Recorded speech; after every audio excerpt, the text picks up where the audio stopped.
Hero Club presents Los Ingobernables de Tokusatsu. Welcome to Los Ingobernables de Tokusatsu, episode 66. I am one of your hosts and co-creators, Wheelchair 20 frickin' 1. And joining me this week for our post-Thanksgiving episode is none other than my major co-host and original, I guess, cast member of the show, even though he showed up later, but he was intended to be on once he had the time, Soundout frickin' 12. Oh, I've been upgraded to a frickin' 12. Well, it's not like last week when you were Soundout 12? Maybe? Am I? Who knows? Identity crisis? Am I going through one? No. If you want to talk about identity crisis, we can look no further than the Visible Ninja, or Metal Ninja, or Metal Symphony Type R? I have worn many hats. But have you worn as many hats as you've had condoms? I can safely say I've probably had more hats. That's the sad part, that you can admit that. Nevertheless, as I take us down a road that none of us wanted to follow.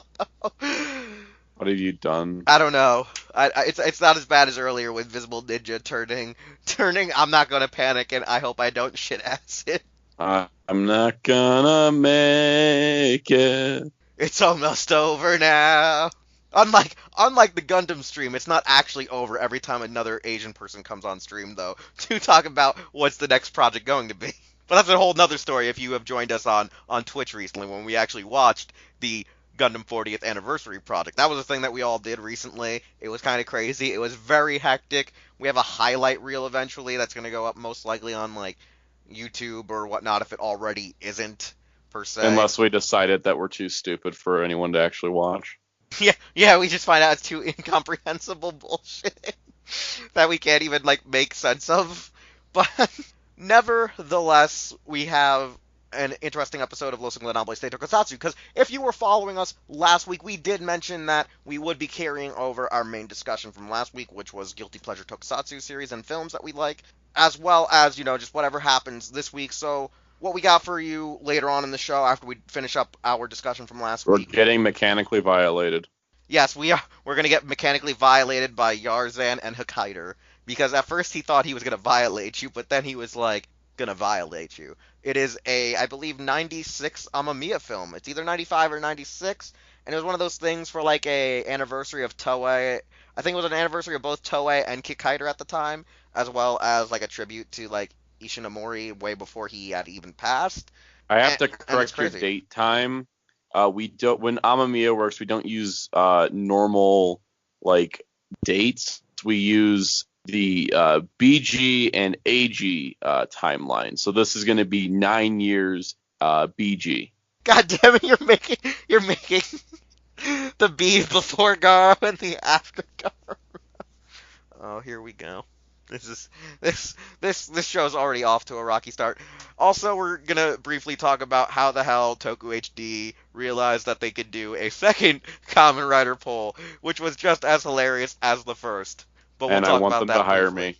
We'll talk about that briefly in a few minutes. So, like, for those of you who are joining us now, like we did say just moments ago, we were going to be continuing on with our guilty pleasures of Tokusatsu films and or series.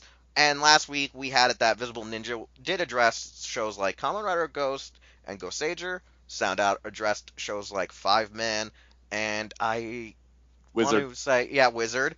Whereas I talked about Ultraman Max and Godzilla versus Megalon. So we did talk about certainty of, like, different shows. But now this week we're going to have, a whole new platter for you guys to enjoy and hear why we like it and why it's technically seen as a guilty pleasure. So starting us off like last time, we're going to go right to Visible Ninja if he has any more guilty pleasures.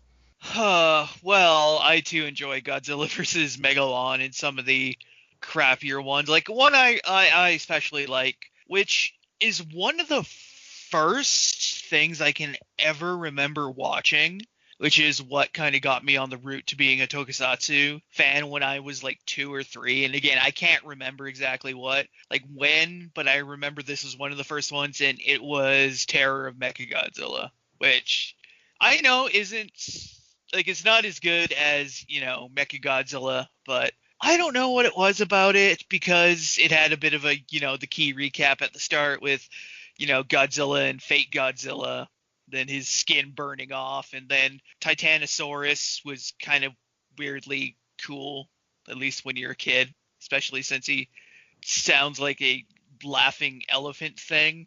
I don't know what else to put it at. I find it funny, though, that you consider it a guilty pleasure, since it's actually one of the more liked and referred Godzilla films, like the first Mechagodzilla film in the late Showa era. The thing is, like I said, I know it's not as popular as the first one, but I also know like some Godzilla fans kind of don't like it because they feel that Titanosaurus doesn't add anything. They think the whole plot with the dead daughter and everything is just kind of dumb and everything. But like, to a lot of people, it feels like an unnecessary movie, or at the very least, like a good chunk of it could be removed and you not lose anything other than that just Mechagodzilla coming back with a slightly different design. Like, I still like it, like, a lot. Like, whether or not you consider it a guilty pleasure, again, that's up to you, but I like it. Yeah, no, because when you list it as a guilty pleasure, I don't usually see as much hate for this film as you've stated there is. I know there's a lot of displeasure for it because it is one of the late Showa films that follow the trend of anything that happened after. It's literally the last. But what I'm saying is, it's that thing of, if it's anything after, Destroy All Monsters or after Godzilla's Revenge, a lot of people look down upon those films from Hedorah to the final film, and not many people are like, or what? But I do know that the Mechagodzilla duology is usually referred to as like the shining moment of your Showa era. It's like the shining moment of the last stretch, the home stretch. And Soundout's just sitting here like, I don't really know. I just seen the first half of the Showa era. I never got past Destroy All Monsters. Wait a second. I was gonna say, I thought we at least seen Godzilla's Revenge. Wasn't that Destroy All Monsters? No. That was the one after Destroy All Monsters. Did we watch the one after Destroy All Monsters? Did we watch the clip show movie? No, that was the one that broke me. That's where I was like, I don't know anymore, and then I just never went back to it. It's been years. I should go back to it. Yeah, because we watched it, because we didn't get up to Hedorah yet, and that because like you and me, you were actually, the quickest way for you to get through most of the Godzilla films was actually sitting and watching like 2 or 3 films with me, like once a week, where we watch like 2 or 3 movies a week and get done with it. We should do that again. Like, we should just wrap up the Showa, since you've seen most of the Heisei, I believe. Yeah. So I mean, like, I've seen all the Heisei, I think. Yeah, no, I think I've seen every Heisei. I haven't done the Millennium stuff. I haven't gotten all the Millenniums. From Millennium era, I only saw GMK, Final Wars, and I think it was Tokyo SOS. Well, yeah. We'll find a way to rectify that eventually. But yeah, we should finish up the Showa era with you one day. We should do that. We should. I kind of wanted to start from the beginning, because I kind of forgot half the show era. Or actually, clip show movie. Okay, so since Visible Ninja's done with the whole Mechagodzilla, Terra Mechagodzilla, I should say, you're up to bat, because that's how we did the rotation last time. Okay, so my next Tokusatsu guilty pleasure has to go to Big Bad Beetleborgs. All right. There's something about that show that makes it really enjoyable for me to watch, more so than VR Troopers could, or more so than Masked Rider could. But there's just something about Beetleborgs, and there's a quality to it that I really enjoy. And I think it's just because the show becomes very self-aware of how stupid it is. And because it has that self-awareness of how stupid it is, I found myself really enjoying it. And I've watched it all the way through completion. I am the only person I know that can stand to watch the show for long periods of time. And it is an incredibly stupid show. But I think everyone making it knew that they were making a stupid show. And that's what made it so enjoyable to me. Yeah, no, because it's, for me, it's funny. I recently got into VR Troopers, and I don't like the show. Like, I like elements of the show, but for a majority of it, I hate it. But I used to love Beetleborgs growing up, and going back and watching Beetleborgs, I have a huge problem trying to sit through several of the episodes. I think I'm able to sit through more of Metallics than I Metallics is logically definitely can. Stronger. Yeah, Metallics is really strong, honestly. Like, I can't do the first half of the show unless it's Shadowborg arc, and that's like only 5 episodes, and the finale. Yeah, like, I think Metallics was definitely stronger. I think that Oh, I didn't watch it as a kid, so I think that I was approaching it in a different way too. Like I had no preconceived notions of what Beetleborgs really was outside of the Beetleborgs Power Rangers Turbo crossover comic. But like I had Beetleborgs toys as a kid, I just never remember watching the show. I might have, but I think it was kind of like dead and over before I was a conscious human being. So You mean when you were back in America? yeah, it was over by '99. It was like way over. But yeah, no, like watching it on DVD was a blast. I really enjoyed it. I definitely will watch it again someday. I don't know when, but I'll get the feeling of, oh, I want to watch Beetleborgs, and then I'll go for it. All right. So, me, when it comes to a guilty pleasure, I think one of the best guilty pleasures of all time is, and this is gonna be really lampshading, but I'm gonna say this right now. Any Showa Gamera film. It doesn't effing matter. All of the Gamera Those are the Showa ones you films, told me not to watch, though. yeah, no, that's what I'm saying. That's why they're guilty pleasures. Like, because the effects, as you can obviously see, are not the greatest. The stories aren't the greatest either. Now, there are a few that I think are nominally pseudo good Gamera films. I think the first one was a little ambitious, but was really wonky. The second film tried to be too serious like a Godzilla film, but because of the effects, it doesn't really stick real well. Like, like it just doesn't stick graciously. And then the weird kid aspect of the other films makes them like endearing because they're so kid friendly kaiju, like under the age of 10 kind of scenario, because children are the future kind of scenario. And then when you get this Gamera the super monster, it's just so bad because it's a super clipped show where it crosses over with anime characters, and somehow a Star Destroyer shows up to destroy the Earth. Like, that's the embodiment of the Showa era, is that the Showa era has like these kind of like cool kaiju fights, but like some bad effects and bad storytelling. I mean, there's a point where two of the kid protagonists are more worried about traffic safety that they should have been the Car Rangers before the Car Rangers even happened. That's kind of amazing. Like, they literally talk about world peace and stopping traffic accidents. Like, one day there'll be world peace and no traffic accidents. And it's such badly, like, lampshaded in that movie that, like, when you watch the MST3K riff of it, they're like, what is with these kids in traffic accidents? Visible Ninja knows what I mean by all the Showa Gamera films are guilty pleasures. I do. I was gonna say, if you want to add to that briefly. I kind of do agree with you, especially like Barugon definitely seemed like they tried a little too hard to go Godzilla-ish. Like Giroin is just like very cheesy, but it's that enjoyable cheesy. I personally like Gamera versus Yiger just because kids have to go inside of Gamera and perform an abortion. Kinda, yeah. Super Monsters is just a complete abomination that. Yeah, I would not recommend anybody watch. Super Monster is so bad that when me and Metal finally were able to watch the film in its entirety, we sat and watched it with Oga and Darkon. And I think Oga literally had to crack open, like, liquor because he did not like the film. And Darkon practically swore off watching any other Showa Gamera film because of that film. Because, like you said, it's literally just like a recap of the Gamera series up to that point with kind of not terribly engaging framing, with these three, like, space thoughts and this kid. Not to mention, how, Galaxy Express, 999 shows up, and so does the space battleship Yamato, because why the frick not? And then Gamera, kamikazes himself into the Star Destroyer and saves the day by killing himself. Because Tokusatsu never makes any sense. Which is canonically how the Gamera Showa era ends, with Gamera suicide attacking a Star Destroyer. When we mean Star Destroyer Soundout, we mean like it's so big that it's actually bigger than Gamera when he collides into it. Yeah. Well, isn't that lovely? But yeah, that's how the Showa era ends. With a bang, but a disappointing, aggravating bang. Over to you. You, Visible Ninja, on your... Back to me again, okay. I'll just do this one quick, and I'll just say Ultraman Ultimate Hero, because it was the American-produced Ultra series with our boy Ken Kusogi as Kenichi Kai, a.k.a. Ultraman, And despite the issues with the suit work, namely with the suit being made of foam rubber with no, it wasn't foam rubber. It was some other material that wasn't as durable as the suits that Tsuburaya uses.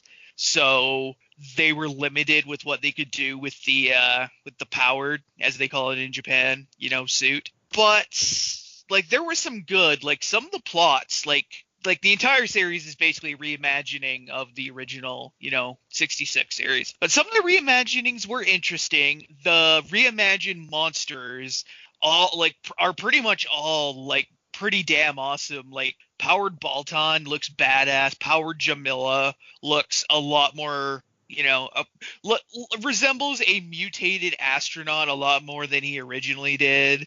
And like powered Zeton is pretty menacing. I mean, yeah, it's a short series. You're forgetting the fact though that the majority of these suits were actually designed by what's his face? Was it Higuchi or whatnot from Shin Godzilla?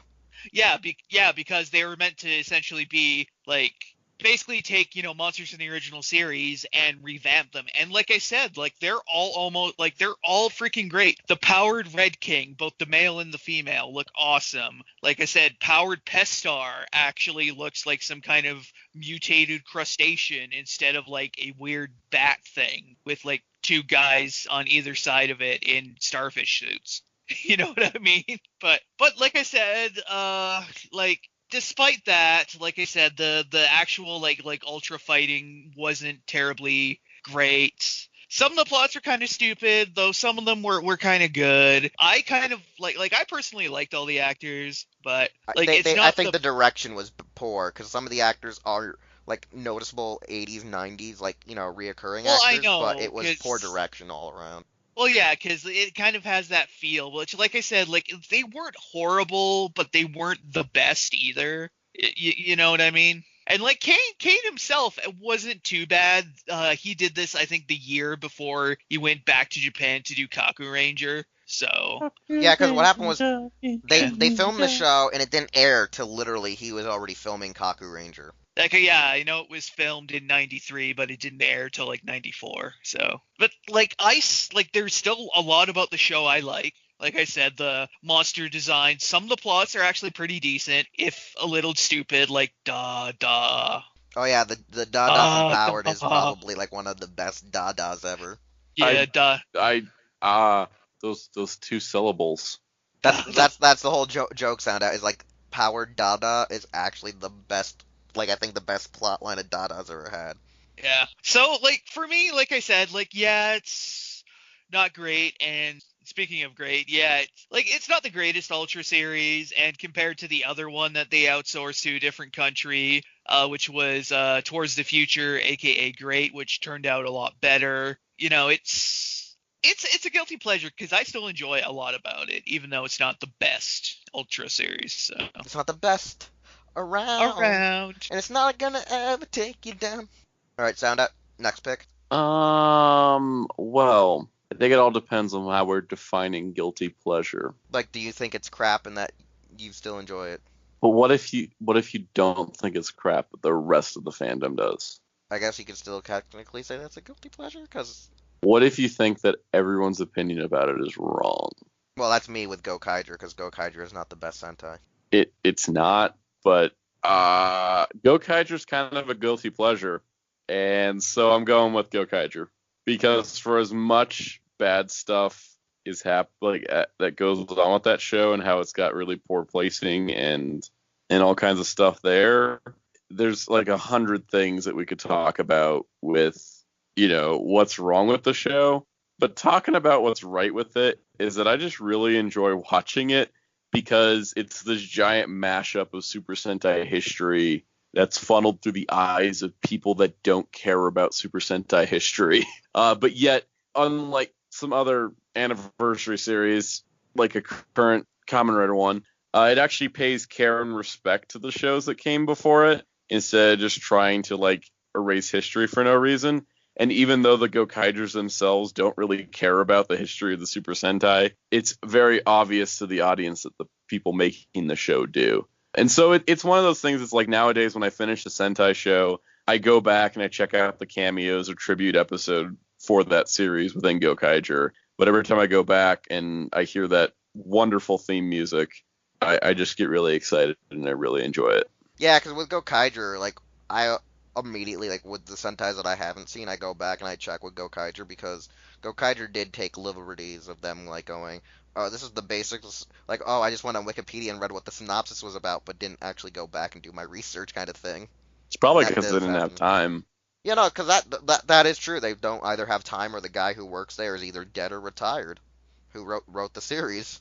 Yeah, and it's hard to do that too, I imagine, because I know they had the Adam West Batman series problem of too many actors were like wanting to come into the show, and it was like as more and more were in it, more wanted in on it, and that's when they just had more actors than they ever planned for. So that's why we had like every movie was like, oh, here's like 8 to 10 cameos because these were actors we were trying to fit in, but we didn't have time to put them in a full episode. This is the one thing where Toei should have actually, instead of being too nice about the people who are willing to come back for like either free, should have been like, we actually have to cut you because you're actually overshadowing our series. I mean, it really does, but at the same time, the Gokaijers are very simple characters. Oh yeah, and that's why I don't like them. Is because they don't give a fuck about what they're learning to use. Yeah, and that's why I think like Guy was such a great contrast to them as a sixth. Like he was the exact opposite of them, and that was what I think made him really endearing too.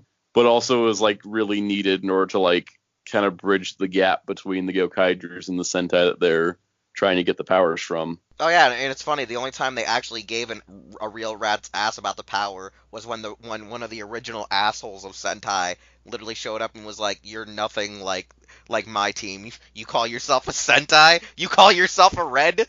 You're the Red? You're a bitch. You're literally me, but stupider." And I'm like, "Thank you, Inoue. Thank you." Honestly, like that was like that kind of stuff is what I really love about Go Kaiger, and it's why I revisit it all the time. Like I really do like it. And as a Sentai fan, I feel like that was like the best tribute season we could get. And I really don't want them to do another anniversary season like this. Here's I think we're part. good. I don't feel like tribute seasons like this should drastically happen in the way that they do, because it skews our vision, though. It really does. Like, I feel like you shouldn't heavily I mean, with Kamen Rider Zeo, the second that they stop doing past writer cameos is the second I stop watching the show completely. Because I do not care about its cast. I do not care about anything going on beyond who's the writer that's back this week. With Go Kaiger, they sprinkled in episodes that didn't have cameos, and I still watched it because I was invested by that point. Even if the Go Kaigers were very flat characters, they were at least interesting flat characters, unlike O-Ranger, which are boring flat characters.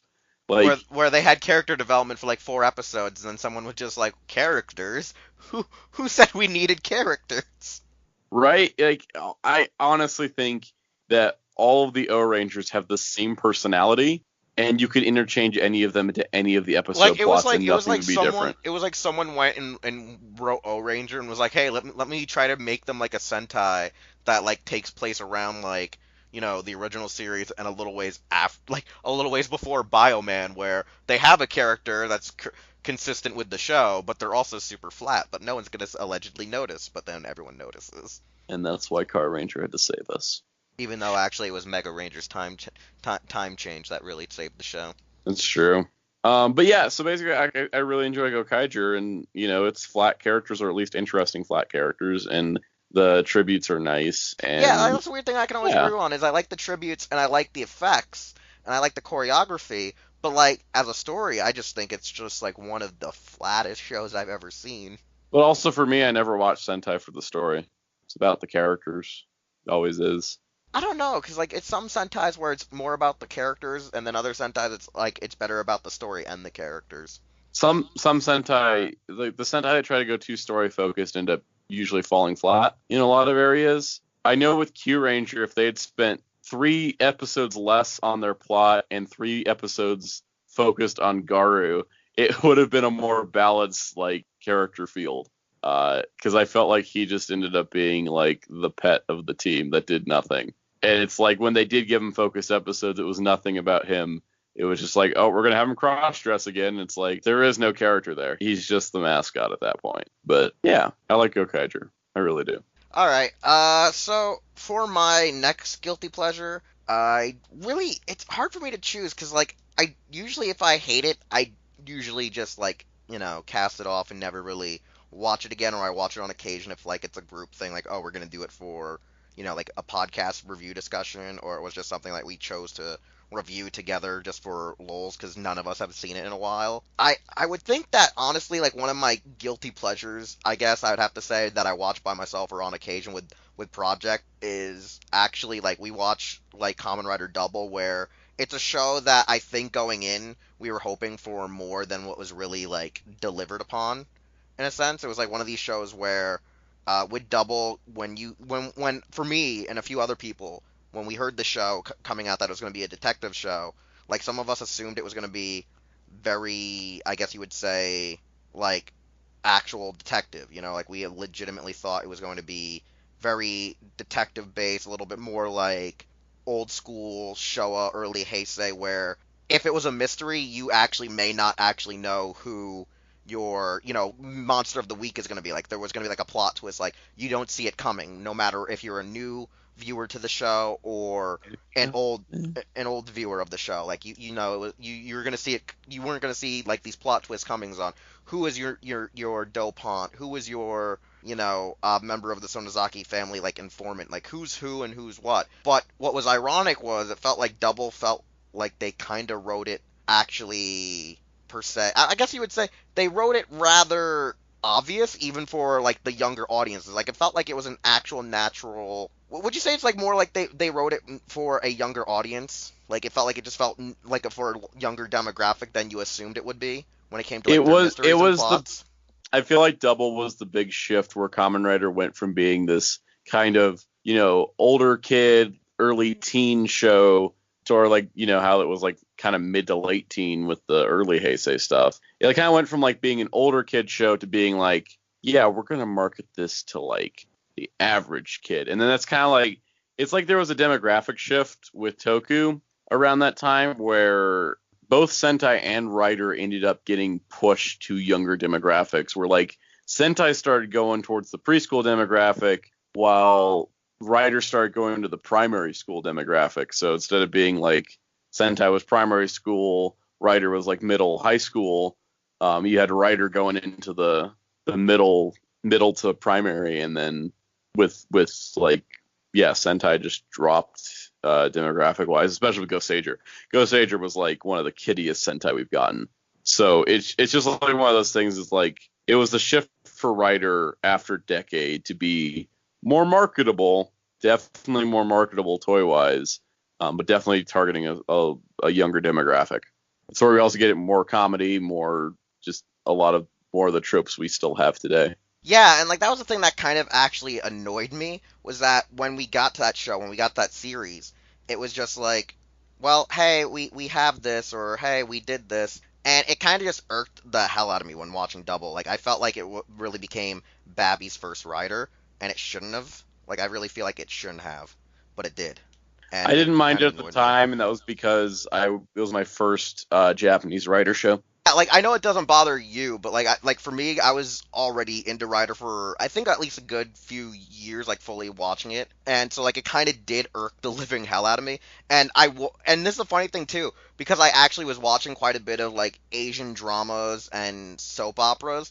I was already used to the Japanese style of the hard-boiled detective style, and like I was really expecting like it to be a Kamen Rider series loosely based on that genre.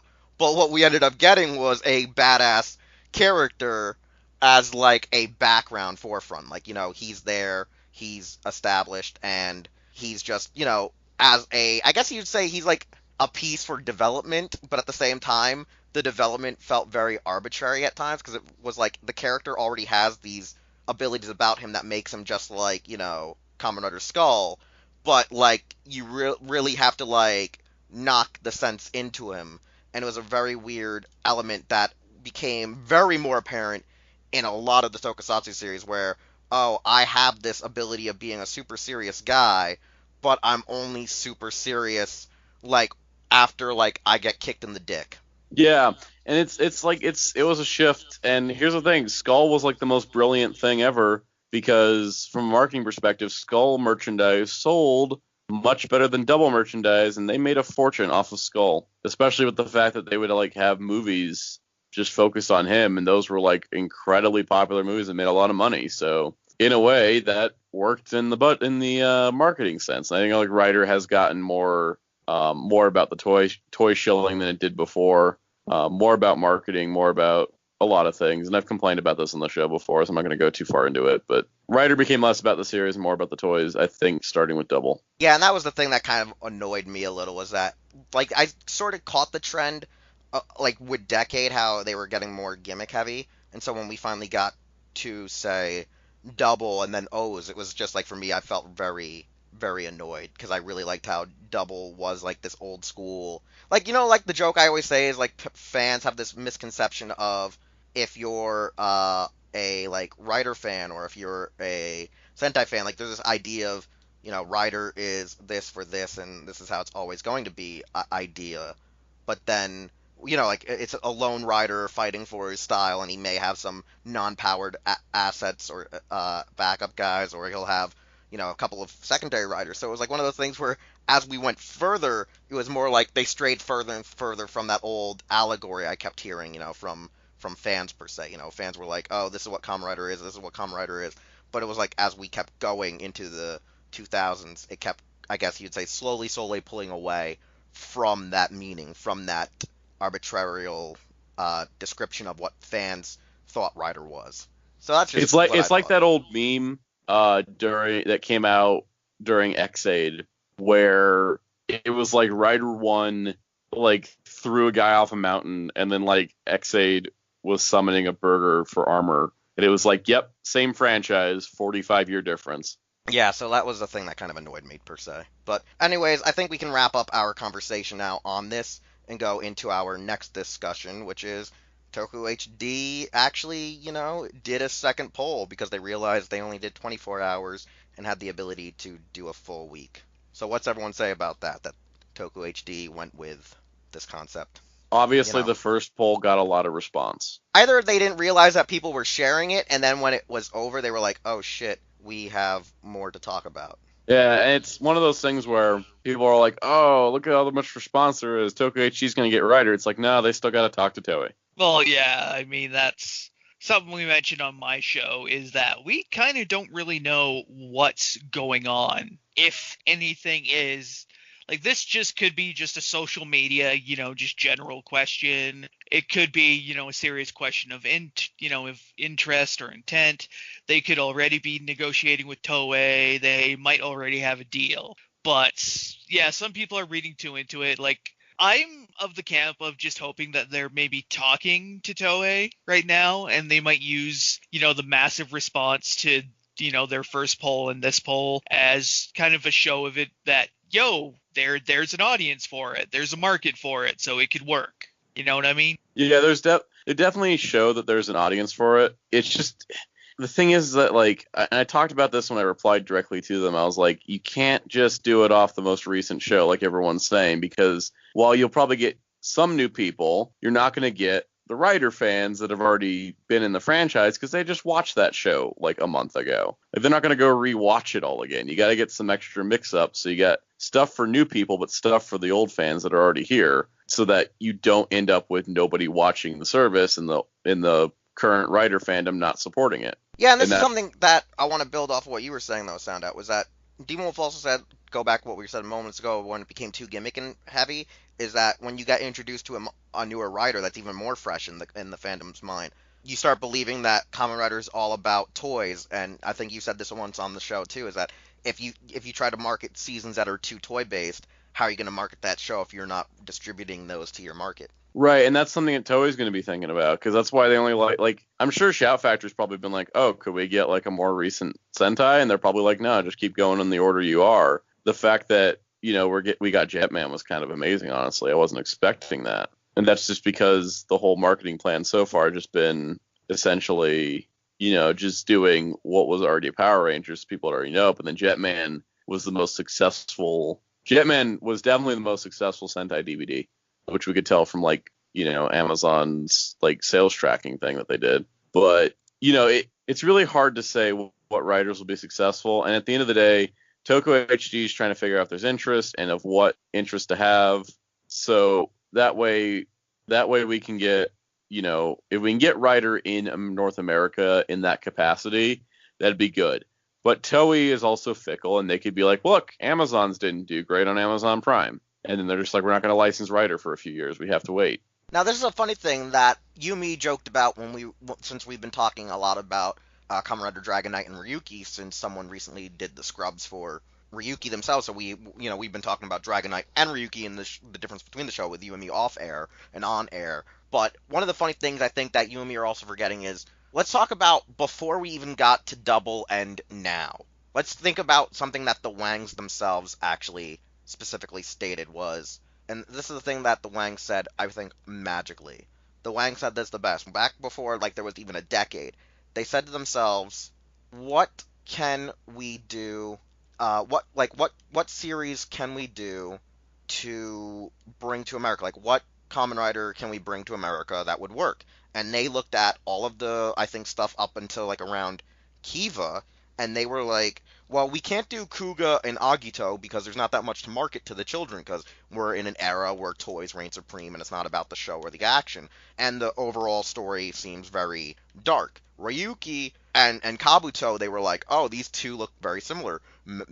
Several riders, there's several things they can fight. You can make a whole weird, soap opera-esque story of betrayal and deceit, and, build off of those, because they were, very skeptical with stuff like Phase 2 and Blade, which had ideal narratives that were very dark and not so tame like Agito or Kugo, and so they were kind of lost, because, even they looked at Hibiki, and they were like, well, Hibiki is a show that's very based on, Japanese mythology and stuff, so they're like, we can't do that show either.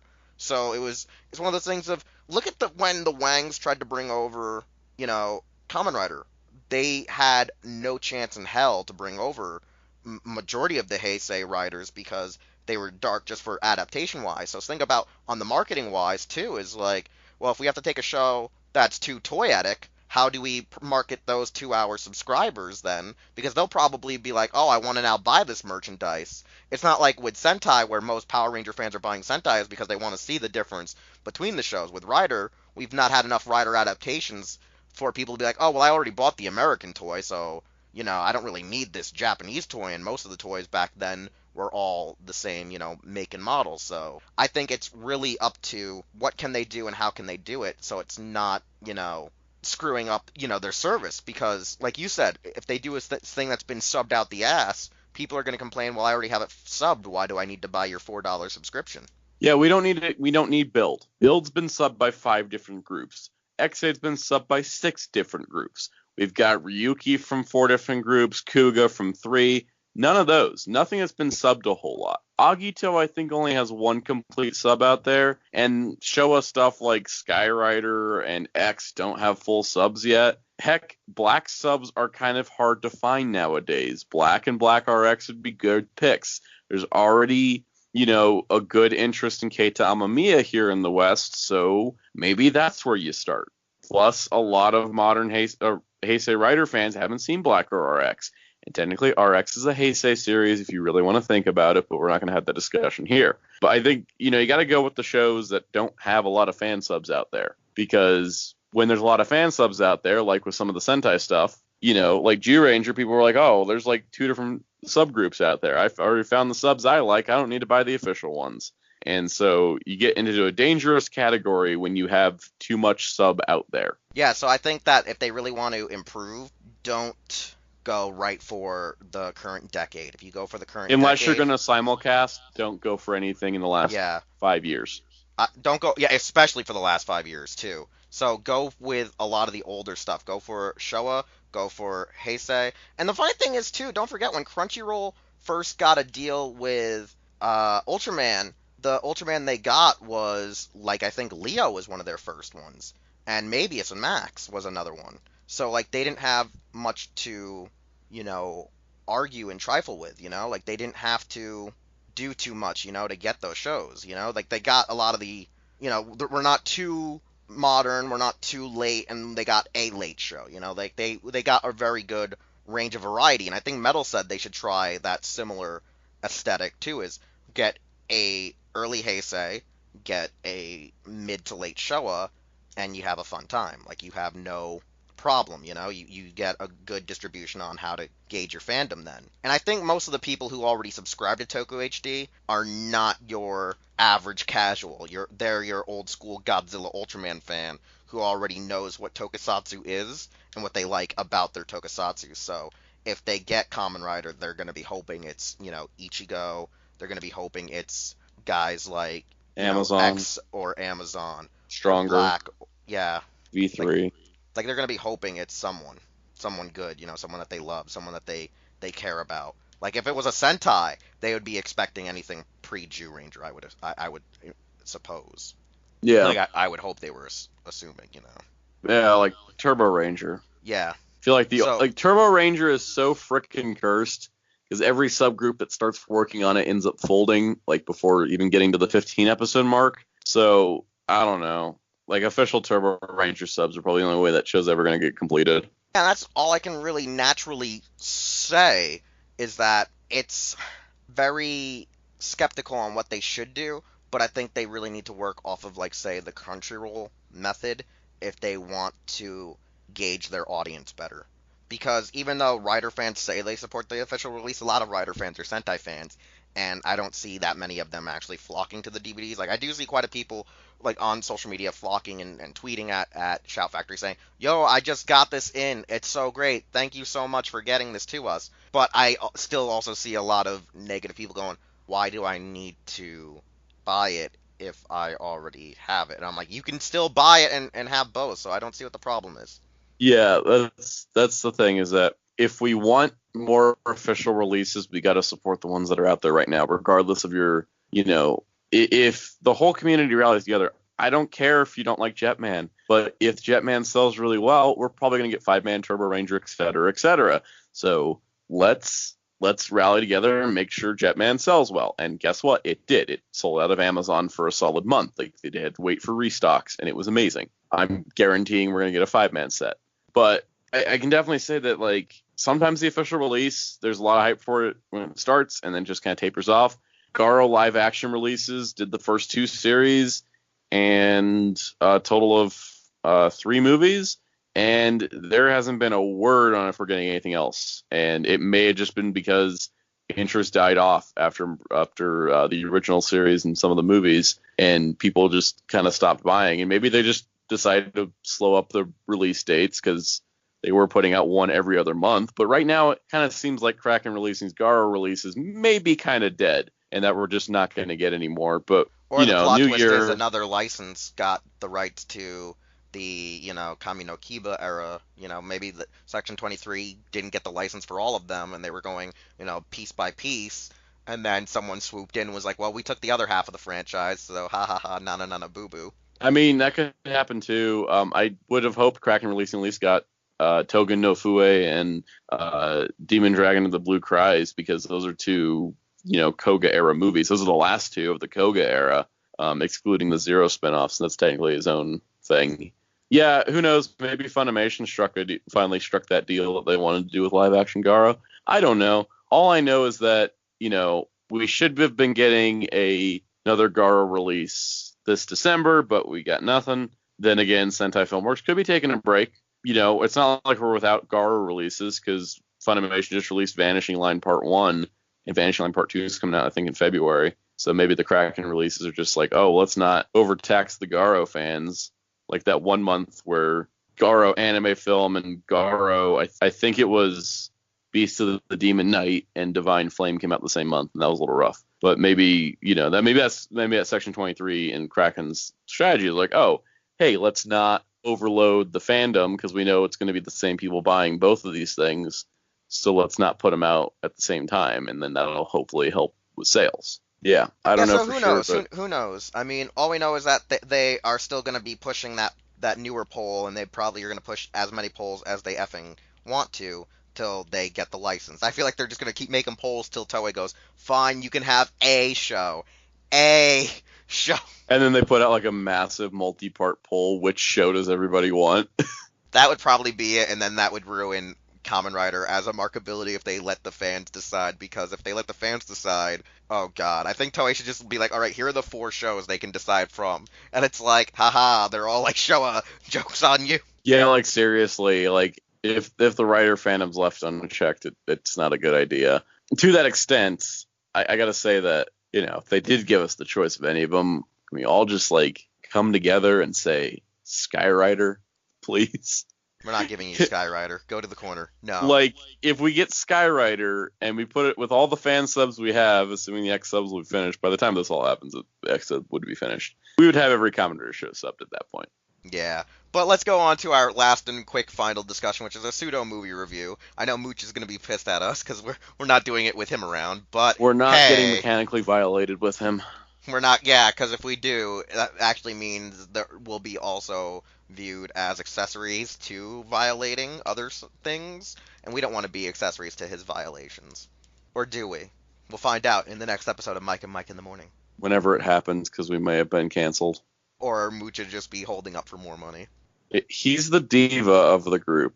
And we all thought it would be Darkon. Look, we all thought it would be you, but here we are. We all know it's Projekt. Let's not sugarcoat these things. It's Projekt. I mean, Projekt, like, he is 3 diva steps away from being a drag queen. Nevertheless, we're talking about Mechanical Violator Hakaider, which we did address earlier in the episode, is a 90s Amamiya film. It is one of these weird films where, like, a lot of people actually have seen it in the past because it has received, like, a Tokyo Shock Media Blasters dub. At one time. Yeah, it also was aired, I think, on certain, like, like HBO. Like, I think it was aired on, like, Showtime or Sundance at one time, like, back in the very back of the day. As well as, a few Asian, bootleg stations, like broadcast stations that sort of bootleg some stuff or actually had official licenses for them. And it's one of these films where Hakaider is an anti-hero in a Mad Max dystopian, like, distant future, and he's been reawoken after being, like, put in stasis for several years, also chained up like he's, some prisoner of war, and he's just trying to figure out kind of who he is, because he seems to have, like, a huge memory dump. Like, he knows how to fight, but that's all the memory that's left in his memory banks. And he's just making his way to this one town called Jesus Town, run by this weird prophet and messiah called Gunrave, who has this Hakaider like android called Michael, or Mikkel, because they use the old, I guess you would say, the old biblical, the Old Testament way of saying Michael. And they're just kind of running amok as these weird dictators that are trying to bestow peace and prosperity to the world by lobotomizing people and chipping people to be practically vegetables. And so since they've used this type of, like... Wait. So this is present-day America? No, because I don't think we've been chipped yet, like Jason Todd. Oh, Jason Todd knows he's been chipped. Dick Grayson doesn't know he's been chipped. Well, most of the people in Jesus Town and other areas run by the Gunrave's organization seem to be that, like, you're either told that you're going to get chipped, and if you don't get chipped, you just play along with their facade, but then everyone wears white because this is a dystopian where, too much good can be a bad thing, and Chaos is, like, always wearing leather, black, and they're kind of like underground rebels / terrorists trying to, get one up and destroy the I guess you would say the government. So Hakaider comes in, this weird girl who might be a pseudo-esper called Karu, foresees his coming to save Jesus Town, and in the proxy of her joining with Hakaider and getting Hakaider to try to join her band of terrorists, where he's like, yeah, nah, I don't work for evil people anymore, I don't work for good people anymore, kind of like just wants to stay out of it till Karu, who's kind of like this very innocent kind of girl, gets caught up and murdered in the crossfire. And so then he's like, fine, now I have to go save Jesus Town, where he then breaks into the main headquarters, confronts Mikkel, confronts Gunrave, and just mercilessly destroys Michael and kills Gunrave after Gunrave activates Michael's true programming, which is a corrupt, like, Hakaider from this universe. He's just like a corrupt repaint Hakaider. Like, it's in a world that maybe Hakaider actually did defeat Hakaider, and then somehow this organization got him, and pretty much kind of like, I guess the best way to say is, if you haven't seen this movie, it's like Tron Legacy, where Tron got turned evil. So it's kind of like that per se, and that's like the weird plot twist. Yeah, I'm not a big fan of this plot twist. I mean, for most people in the 80s and 90s, you either hated it or you liked it. I know, like, I think the Japanese fans were not happy with it. I know that Hawaiian fans were not fans of it. But if you were, mainland America or not, too into Hakaider, if you had no attachment to Hakaider, you were probably okay. Yeah, or if you were just like someone who can, take, different interpretations, it was all right. So, since we gave a good the thing is synopsis, that, like, unlike the Tron twist, which I thought was, like, really well played out, I didn't think the Hakaider twist was worked as well. I don't think it was, because there was too many inklings that he was Hakaider also from the day one, because he does the whole glowing hand effect thing, which makes you go, is he built on the same system, or is he an original robot, for the film? It wasn't as explained as well. And I think that's the problem, was even with the director's cut, there's still, like, gaps on what is this dystopian world like, and why is it that Goonraven, this weird organization, in control of society now? Like, what led to this? It's very, like, let's just say it's what happens when you let Inoue and Amamiya write a Mad Max film based on Tokusatsu characters. Just like when you let Amamiya work on a Garo film based on Tim Burton's Alice in Wonderland. But telling me can't be Alice in Wonderland themes, so we gotta go with Wizard of Oz.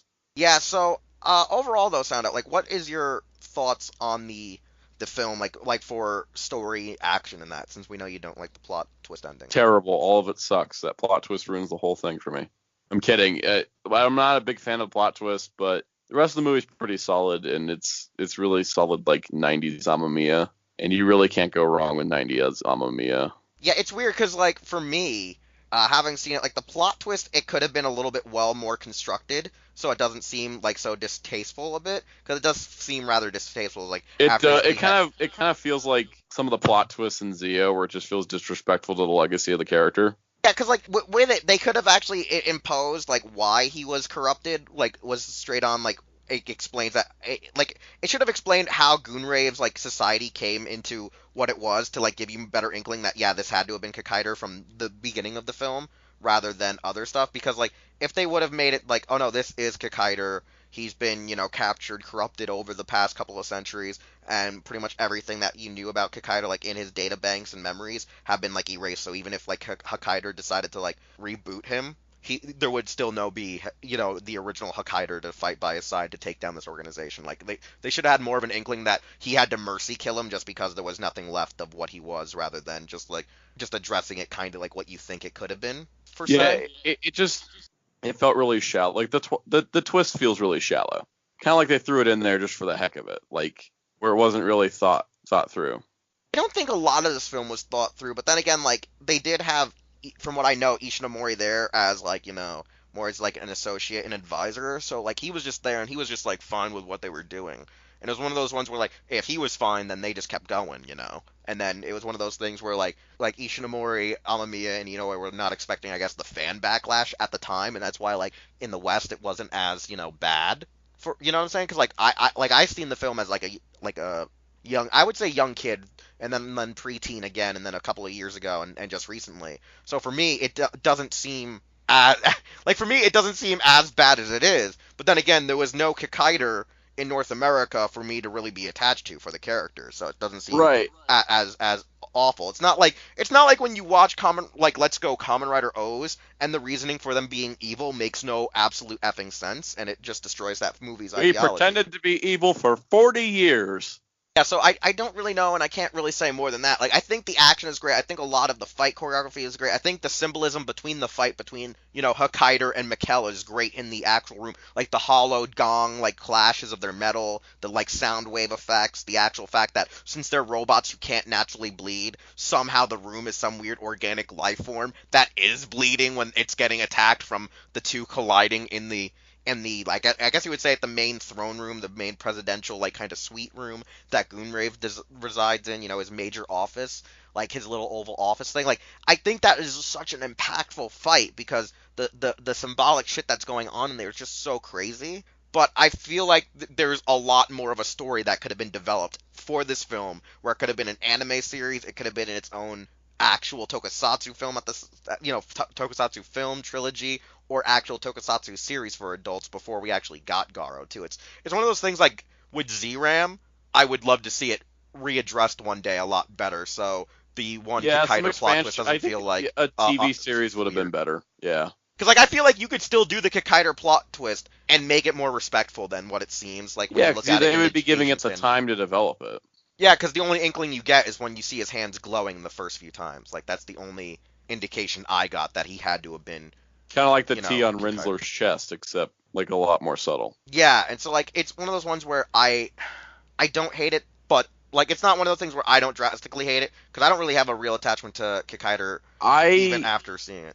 I learned about Kikaider during the whole hype train for Kikaider reboot that was happening. Like that was my first experience with the character, and I've learned a lot about him. So now I've gotten like really familiar with the original Kikaider, not this version. So it's like this version's a lot jarring to me. Like it's one. Of, and it's I weird, think 'cause, over time, I'll probably get more used to it. Because like, there's some things where I don't like certain like plot elements or whatever. But then like, I spend enough time, and I'm like, okay, I've accepted that this is part of history. Like stuff from DC, like I do that all the time. It's like, oh, I don't like Identity Crisis at all, but I've accepted it in its place in history and its relevance to other stories. And I think that'll eventually happen for Hakaider for me. Because for me, like my attachment to Kikaider is just the anime, really. That's the only real attachment I have, and that's about it. Like I wish, like I think I'd have more of like, oh, like it's not like the whole issue where somehow Akumizer 3 was so remembered by the fandom's eye in Japan that they were pissed at the change for, what was it, Megamax? Yeah, Not well, that was Megamax, the thing. the other Ultimatum. They just made them straight up villains with the same character personalities and costumes. Like, they didn't change them. Like when they pulled the switch that Utsu Tetsujin Kyodine were the villains of the Forze summer movie, that was a bit of a shock when it was like, oh, they're the villains, aside from, marketing campaign items, but whatever. Like, that was a pretty good twist because Black Knight was being set up to be the villain, which he was the villain in Kyodine originally. And it's just like, but then it was like, you also had like the fact that they gender swapped Skyzil. They gave them different names so that they, instead of Groundzil and Skyzil, they were Skydyne and Groudine. Like that was like enough of a change to where it's like, okay, these are similar concept, but a completely different interpretation of these characters, which I think was much better than, the Akamizers, which the Akamizers were just the same characters. And it's like somebody from Toei knew they existed and were like, oh, those are bad guys, and then just threw them in a movie instead of doing and like that's the thing is like, research. Yeah, and that's like the thing with the Kikaider film is that they did it while Ishinomori was still alive, so it's like it's even weirder that it got more hate. And I think it's probably just because they just didn't get the time to do the film, so they were just doing this as like a love story to Hakaider fans, because there was Hakaider fans out there, even though he was the bad guy. It was like he had like the weird char. He's always had like a weird char following where he's the bad guy, but people still were cheering for him for some effing reason, And so I think that's the real reason why they were able to get away with that in some crowds, but not all crowds. But overall, though, like I think the action's good. I think the story needed more use, and I think I would love to see it animated in a full-fledged like series where we could fully grasp what they were going for, if they were going for anything like on the cutting room floor. Because I've never seen any like story notes that were like left out. I've never seen too much research done for this film to say, oh yeah, they were originally planning this in the first draft, or they were planning that if the movie got a sequel. It was just like, nah, one and done kind of like ordeal. And I feel like that's the one thing that I do hate though about when it comes to other tokusatsus that are not Rider or Sentai or even Metal Heroes, is that like other Ishinomori heroes, their research either is scarce to the American audience or is very heavily like dedicated to in Japan, but not translated for us to fully know what the heck is actually effing going on. So overall, though, I think people should go out and search for this film if they can get a hold of the DVD or the Blu-ray. I think they'll really enjoy the concept and action. But if you're an old school Kikaider fan or just fell in love with the original because of Generation Kikaider's home video release, you're probably going to feel like you were kicked in the dick. If you already know the plot twist is coming, it's going to hurt less. the best way to say is, like we said, look for this film. If you're one of those weird people who get really attached to characters, this plot twist may not be for you. Weird Because there people. are some weird people who get like that, like a little too overtly attached. Like more where I'm just like I'm not gonna let this ruin the movie for me, but I still don't like it. Kind of like some of the stuff that happens in like Star Wars Last Jedi. I'm like, I don't overtly hate this movie. I just don't like every plot twist that they throw at it. You know, like that's the kind of stuff. Yeah, so nevertheless, though, like, we do recommend it. It's a 90s Mamma Mia film. People will love it. People will enjoy it. People will love the crazy CG and well, I wouldn't say CG, the crazy stop-motion, realistic, plausible effects, because there are some great ones in there. We'll probably look at Mechanical Hakaider more in depth one day when Mucha finally, convinces us to actually talk about it at depth, like for the weird story and that part that, traumatized an 8-year-old Wheelz when he saw Michael rip out, not Michael, but Michael / Goonrave rip out of the ground as a horror, but a white horror, and it was just freaky as F if you were a kid. That thing. Imagine seeing that when you're 8 or like below the age of 10. That thing was a jump scare. That thing. Yeah. That was one ugly motherfucker. But nevertheless, though, we're going to wrap up this week for our post-Thanksgiving episode. Next week, I don't know what we should talk about. Part of me is saying talk about something. Let's talk about but another Turkey. Part of me is like, nah.